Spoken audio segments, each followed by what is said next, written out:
So, hi Paul. Thank you for inviting us here to your innovative aquaponic system. Can you explain to us simply how the aquaponic system works? Sure.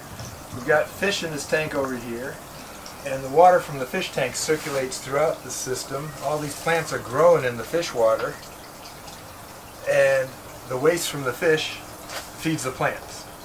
So the fish help the plants. Wow. The other way around is the plants help the fish by taking the waste out of the water, so it keeps the water clean for the fish to grow. So it's a little ecosystem you got going. I see, and it's wonderful that it works very well, sustainable. I see you have a greenhouse here. Can you tell us a little bit about the structure? The greenhouse helps because you can control the environment. The fish, their metabolism varies with the temperature. When it's cold, they don't eat. And so you want to keep it a little bit warmer in here. That way they'll eat more, put out more waste, feed the plants some more. Okay. Yeah. All right. Well, what we like to do is put these type of systems, build them in some of our schools and in other areas of the community, because it is a sustainable source of healthy food where you can create your own food by fish as well as agriculture.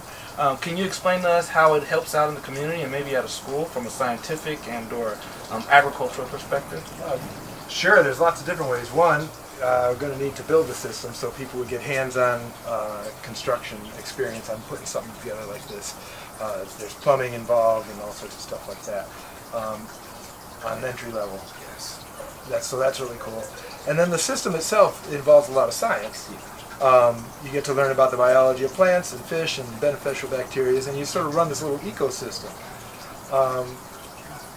So they learn about that. Third, you get to grow your own fish and food and plants in a really efficient way. Plants grow pretty fast. It uses very little water, very little electricity, much less than conventional farming, for example.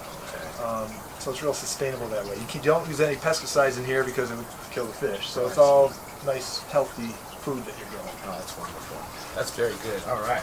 Well, thank you very much. You know, we just want to be able to provide these sort of resources into the community, and so that people can grow their own food right at home, and we can create sustainable communities by just thinking innovatively, thinking sustainable, and doing it for ourselves.